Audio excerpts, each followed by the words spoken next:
How many of you think relationships are hard? How many of you think relationships are easy? Imagine for a moment that you're lonely, perusing all of the options on online dating, and you can't find anybody. And you really want a lifelong mate. What would you do? Well, there's a show called Married at First Sight, and I'm going to talk about loneliness, dating, and would you ever allow a relationship expert to pick out your future spouse? So, for those of you who do not know, Marriage at First Sight is a reality TV show which couples meet for the first time on their wedding day, having been matched by a team of experts. They then go through a social experiment of living together as a married couple and then decide at the end of a time frame, I think it's 90 days, whether they want to stay together or get a divorce.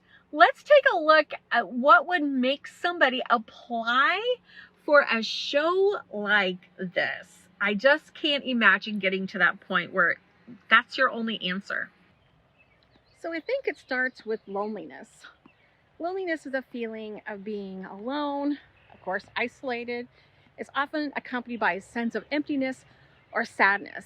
It can be experienced by all people of all different statuses, including singles and and even including those in marriages.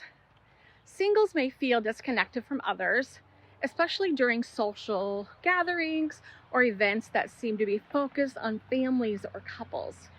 However, it is important to note that being single does not automatically equate to feeling lonely, because many singles embrace their independence and they find a lot of fulfillment in their personal pursuits, friendships, and other relationships. So it's not bad to be lonely. And loneliness is just like anything else. There are some good aspects to it and there's some bad aspects to it.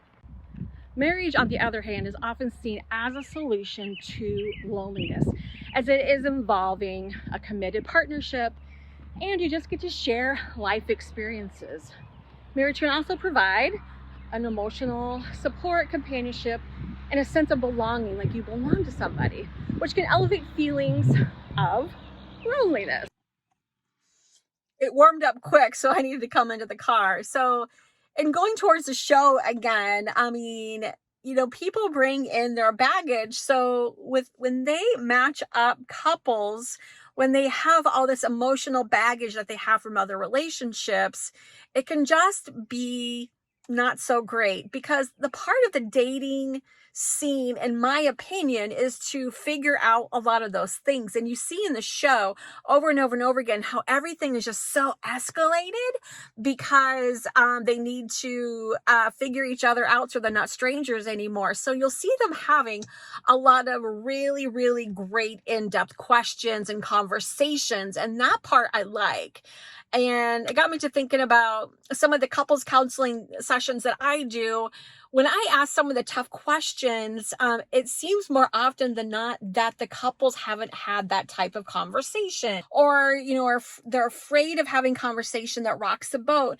But if you're going to get in a committed relationship, you really do need to have those crucial conversations like political standpoint, religious standpoint, morals, values, beliefs. How do you guys think you're going to raise kids together? How does a person handle a crisis? There's just so many aspects to a relationship. And if you don't talk about the tough stuff, when the tough stuff happens, people tend to be like, whoa, this person isn't for me, when it's just a matter a lot of times of just working it out. I'm not saying that's always the case, but a lot of times it is. It's just sifting through your differences and figuring out each other. And in the show, it's so accelerated that they're not dating. They can't be like, oh, this guy isn't for me. I'm not gonna go out with them tomorrow night. I'm gonna ghost them. These guys are legally bound in a marriage, getting to know each other. And they're kind of dating within the marriage. And I think that would just bring on a whole new level of just conflict in itself, because if if you have a really bad argument or disagreement, or you realize something really big about that person is kind of like a non-negotiable for you in a relationship.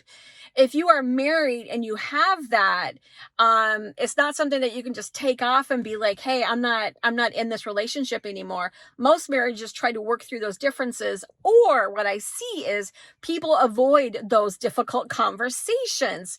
And so this show is very interesting to me to see like the progression of meeting somebody for the very first time, but 100% being committed to that person from day one.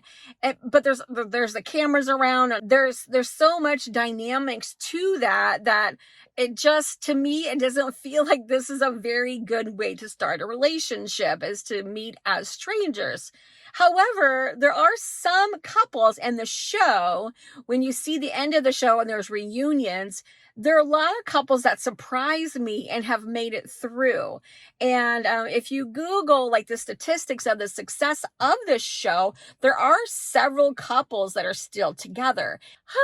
It's definitely a different concept, isn't it? The concept of this show also reminds me of arranged marriages.